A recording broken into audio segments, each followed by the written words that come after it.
Hey, what's going on? This is Derek Blue. I am your business strategist, and I'm continuing on my series, Classroom of Crisis. And right now, I'm talking about how to build your dream team and not settle for a nightmare squad. So, check this out. So, as I was thinking, about this message to you all, I was reminded of the 1992 Dream Team. Those of you who are, I guess, Generation X, who were from the era of the Dream Team, you know that the reason why this team was called the Dream Team because it was a team full of Hall of Famers. We had Michael Jordan, we had Magic Johnson, we had Larry Bird, we had Charles Barkley, John Stockton, we had uh, Carl Malone. And I recognized something about this group of players. And one of the things was that they were all uh, excellent individually. And the reason why they were chosen for the 92 Olympic team is because they were the best of the best in their particular area. We all know that Michael Jordan, who is the GOAT, I'm sorry, LeBron fans, Michael Jordan is the GOAT. He was the scorer. He had the eye of the tiger. He knew how to get the ball in the basket. He could score the basketball. And then you had Magic Johnson, who was more of a facilitator and he was an assist leader. He was one who knew how to drive the ball down the court and involve everybody in the game. And then you had a Larry Bird. Larry Bird with the Celtics, he was a sharpshooter. He had the ability to get behind the arc and just shoot the ball. Then of course you had Charles Barkley, who was an awesome rebounder. Carl Malone, who was just a force to be reckoned with underneath the basket. John Stockton, assist leader. And this is not a lesson on basketball, but this is a lesson on what it takes to have a dream team. And the reason why this team was so successful is because they had world class players who knew what role that they needed to play. So check this out: world class results require world class teams. So the first point I want to give you is we have to staff our mission. I often hear people saying that you staff your weaknesses, and I understand the point. But I like to say you staff your mission.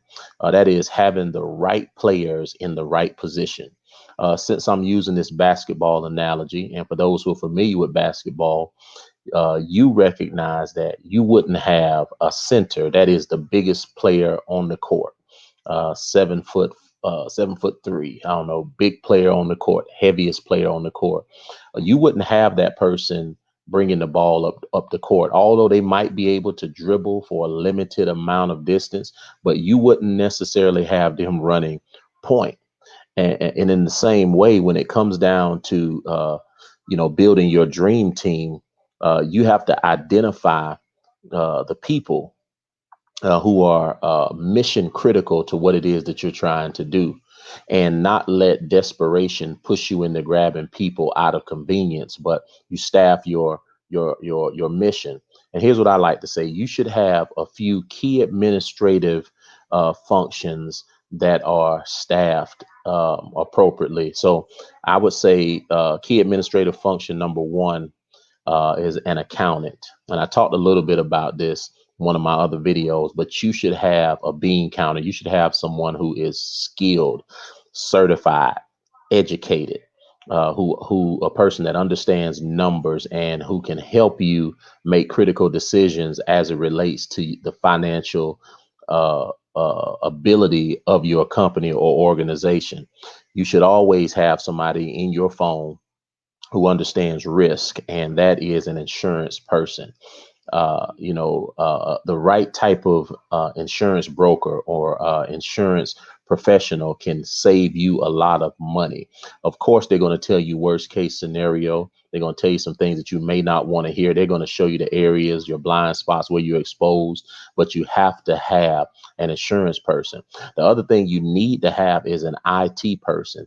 And I think as a nation, as a country, and as a business sector, we're understanding we're really understanding how important it is to have your IT ducks in a row, especially now to have someone on your team or somebody, whether it be a staff member or a contractor, who's that subject matter expert as it relates to IT. And of course, Old Faithful, an attorney.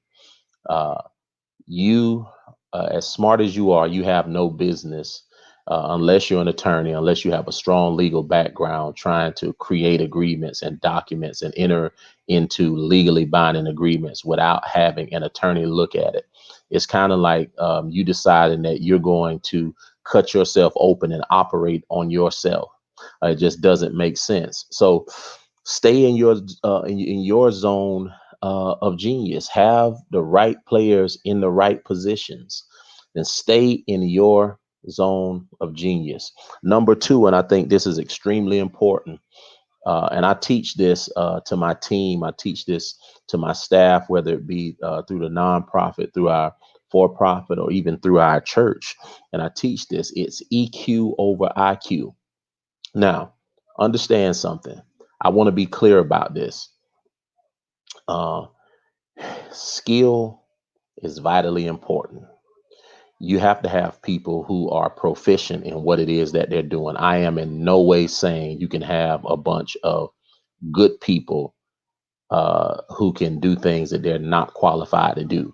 But what that means is EQ means emotional quotient. So that is a person's it's emotional intelligence, whereas IQ, just for the lack of a better way, is intelligence. It is your ability to learn and to be able to articulate information, and to rehearse information, and be able to regurgitate it. So that's EQ over IQ. So it's okay to be smart. You should have sense. You should have wisdom. You should have skill, but you cannot stop at skill. Me personally, you don't have to believe this, but here's what I like to say. I believe that uh, you should be, I believe a person should be 70% EQ, 30% IQ. Because the reason I say that is because when you have emotional intelligence, you know what you don't know. And when you have emotional intelligence, oftentimes you'll do what you need to do to know what you don't know. And the other 30% is just having the ability to hold a position, whether that be experience, whether that be a degree. But I strongly believe this, and I tell people this all the time. In the words of one of my favorites, Peter Drucker, culture eats strategy for breakfast. There's nothing that will sink a company or an organization quicker than toxic culture. And I tell our team this right here. Look, you don't have to be friends with everyone, but you have to be friendly. And I think I want to say that again. You don't have to be friends with everyone, but you have to be friendly. You have to be the type of person that people can tolerate being around. And I'll even go further. Don't just stop at being tolerated, but put yourself in a place where you can be celebrated, because people with high levels of IQ have the of EQ rather, have the ability to influence people to get things done. Because as a leader, one of the hardest things to do is to get what you want done through the abilities of someone else. And nothing will sink your company or your organization like a person who doesn't know how to treat people. And here's what I say: recognize the difference between ability and capacity, because there has to be a balance between ability and capacity. And here's what I mean by that: a person may not have the ability to do something at a point in time, but if you pay attention to your team and you notice that they certainly have the capacity, that is the ability to learn, then you're onto something. So ability is what you can do, and then capacity is what you can learn to do. So then don't be so hard on yourself if you have people who don't know certain things, but be very, very mindful if they demonstrate the capacity, that is the willingness, that is the ability, to grab hold of information and to apply it, then you're working with something. So recognize that balance. It's a delicate balance between ability and capacity. Here's another thing that when you're building your dream team and you're developing your dream team, that you should be mindful of. Communicate your expectations, because here's what that is. A clear expectation produces focus. It's nothing worse than to have a bunch of people who have different expectations of what their job or their role is in an organization or a company. So then communicate your expectations because it produces focus. You put people on the track of where they need to be operating, know what is expected of them. Clear expectation also reduces confusion. I can remember I was leading in a company years back, and I don't think I clearly articulated what each person should do. And as a result, there was redundancy.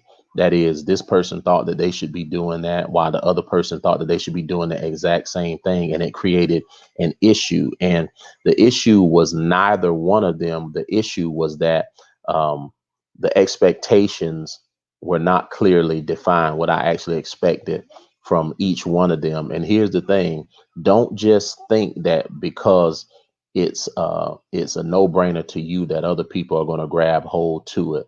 So clearly communicate your expectations. The last thing I want to say to you, and this right here is just as important as any other of the points that I gave you, is model the mission. Model it out, walk it out, put wheels to your mission. Let your team see everything you preach in the way that you live. If you talk it, you got to walk it. Model your mission. So this has been another episode of the Classroom of Crisis. I'm Derek Blue.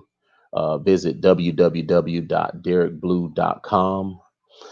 If you're on YouTube, Facebook, or any other social media, please like this and then subscribe to our YouTube page. Thanks a lot. Thanks for joining me. Talk to you later.